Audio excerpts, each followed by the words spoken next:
हर साल 15 अगस्त पे श्रीनगर के आसमान में तिरंगा लहराता है। डल लेक के किनारे रैलीज होती हैं, स्पीचेस होती हैं और लोग उम्मीद करते हैं कि शायद इस साल कुछ बदलेगा। लेकिन इस बार एक ऐसी बात हो गई जिसने सारी हवा बदल दी। 14 अगस्त को सुप्रीम कोर्ट ने एक पिटीशन सुनते वक्त सिर्फ एक लाइन बोली, you also have to take into consideration ground realities, you can't ignore what has happened in Pahalgam. बस इतना ही कहना था कि जम्मू और कश्मीर की पॉलिटिक्स एक नई आग में लपेट गई। अब लोग कह रहे हैं कि स्टेटहुड का इशू फिर से डिले होगा और चीफ मिनिस्टर उमर अब्दुल्ला की कुर्सी और ज्यादा मुश्किल में है। इस ऑब्जर्वेशन के तुरंत बाद ही नेशनल कॉन्फ्रेंस के लीडर और कैबिनेट मिनिस्टर सतीश शर्मा ने बोला कि अब प्राइम मिनिस्टर नरेंद्र मोदी को खुद ही इंडिपेंडेंस डे स्पीच में अनाउंस करना चाहिए कि जम्मू एंड कश्मीर को स्टेटहुड वापस मिलेगा। उन्होंने रिपोर्टर्स से कहा, the issue of statehood is out of our domain, but why wait for 8 months? Sharma का कहना था कि कोर्ट को ऑल एस्पेक्ट्स देखने चाहिए और rights of the people of Jammu and Kashmir वापस देने चाहिए। लेकिन पार्टी के स्पोक्सपर्सन तनवीर सदीक ने इस ऑब्जर्वेशन को अनफॉर्चुनेट कहा। उन्होंने कहा,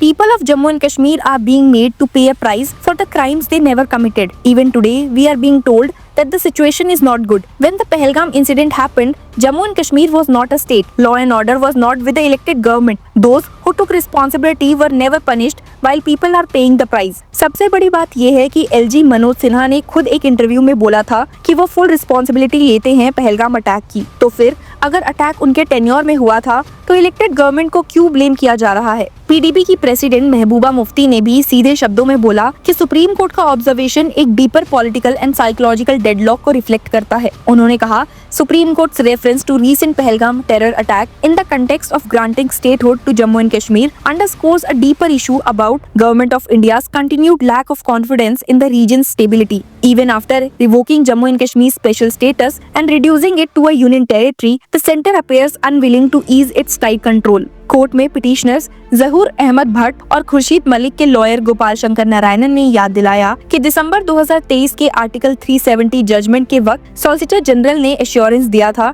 कि स्टेटहुड वापस मिलेगा। अब 21 महीने हो गए हैं और कुछ नहीं हुआ है। शंकर नारायणन ने कहा, it has been 21 months since that judgment. There has been no movement partly because my lords fairly trusted the union when they made the statement before the court that they will implement the statehood. उनका कहना है कि delay एक तरह से violation of India's federal structure है। लेकिन chief justice B are गवाई ने बायसरन मिडो के मैसेकेर का जिक्र करते हुए बोला, you also have to take into consideration ground realities, you can't ignore what has happened in Pahalgam. और उन्होंने ये भी क्लियर किया कि ये matter for executive and parliament है, जुडिशरी का काम नहीं। सॉलिसिटर जनरल तुषार मेहता ने भी कहा कि पेक्यूलियर पोजीशन है जम्मू एंड कश्मीर की और कहा कि अभी it is not the correct stage to muddy the waters. यही ऑब्जर्वेशन ने उमर अब्दुल्ला को एकदम डिफेंसिव और एग्रेसिव दोनों बना दिया। 15 अगस्त के इंडिपेंडेंस डे स्पीच में उन्होंने फुल फोर्स के साथ कहा, will the killers of Pahalgam and their masters in the neighbouring country decide whether we will be a state? Omar ने कहा, every time we are close to statehood they will do something to sabotage it. Is this fair? Why are we being punished for a crime in which we had no role? उसी speech में उमर ने announce किया कि एक door to door signature campaign होगा across 90 assembly constituencies. उनका कहना था, we will use these 8 weeks to go to each of the 90 assembly constituencies of Jammu and Kashmir. Do you want to make Jammu and Kashmir a state again or not? उन्होंने बताया कि इसके तहत लाखों लोग अपना थंब इम्प्रेशन या signature देंगे और फिर वो लिस्ट दिल्ली और सुप्रीम कोर्ट दोनों को भेजी जाएगी। उमर ने खुद कन्फेस किया कि उनके पॉलिटिकल इमेज इस ड्यूल पावर स्ट्रक्चर की वजह से सफर हुई है। उन्होंने सिस्टम को एक हॉर्स की तरह डिस्क्राइब किया जिसके दोनों पैर बंधे हुए हैं। He said, we have been given a government. Their powers are in the government, but somewhere our hands are tied behind our backs. हालांकि आपको बता दूं कि सबको ये कैंपेन इम्प्रेस नहीं कर पाया। PDP लीडर वहीद पारा ने बोला, Omar Abdullah owes an opportunity, not a signature campaign for normalizing 5th August. With 50 MLAs behind him, he had reduced the fight of Jammu and Kashmir statehood to token gestures. After seeking votes door to door on the promise of restoring pre-15 August status, this is not just retreat, it is a betrayal. Farooq Abdullah ने भी याद दिलाया कि attacks तो तब भी होते थे जब जम्मू एंड कश्मीर एक स्टेट था। These terror attacks happened even when it was a state. It is not as if it just statehood is responsible for it. This will happen because we do not have a good relations with our neighbors. उन्होंने बोला, we tackled it at that time.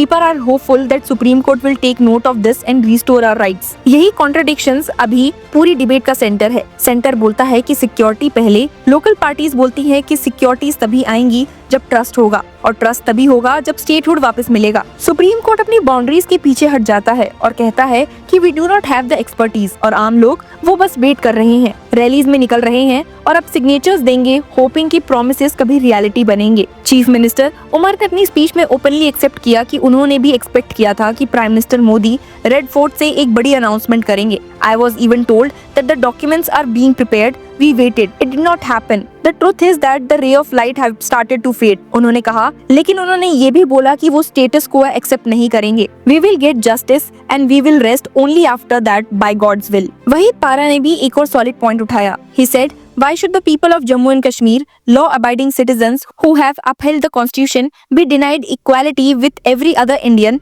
because of a neighboring state's action? Constitutional rights cannot be contingent on Pakistan's conduct. Denying statehood on the basis outsources India's sovereignty to those who seek to undermine it. और यही बात शायद सबसे dangerous है। क्या Jammu and Kashmir का political future terrorist के हाथ में दिया जा रहा है? क्या पाकिस्तान के एक और ब्लास्ट या अटैक से डिसाइड होगा कि कश्मीर को स्टेटहुड मिलेगा या नहीं? सुप्रीम कोर्ट की एक लाइन ने पूरी पॉलिटिक्स को हिला दिया है। अभी 8 वीक्स का टाइम दिया गया है सेंटर को अपना जवाब फाइल करने के लिए। तब तक उमर अब्दुल्ला अपना कैंपेन लेकर कॉन्स्टिट्यूएंसीज में जाएंगे। पीडीपी सोशल मीडिया पे उन्हें कॉर्नर करेगी और दिल्ली अपनी फाइल्स में पेक्यूलियर पोजीशन लिख के टाइम खरीदती रहेगी। अब असली सवाल ये है कि जम्मू एंड कश्मीर का पॉलिटिकल डेस्टिनी कौन डिसाइड करेगा? कोर्ट्स जो कहते हैं कि उनके हाथ बंधे हुए हैं, सेंटर जो हर बार सिक्योरिटी का एक्सक्यूज देती है, उमर अब्दुल्ला जो अब सिग्नेचर्स कलेक्ट कर रहे हैं, या आम कश्मीरी लोग जो अपने राइट्स के लिए अभी भी वेट कर रहे हैं। एक बात तो क्लियर है कि सुप्रीम कोर्ट का पहलगाम रेफरेंस इस फायर को और फ्यूल दे गया है और ये आग अभी बुझने वाली नहीं है। क्या आप भी इससे एग्री करते हैं? Share your views with us in the comment sections and keep following Law Chakra to get all the news and updates.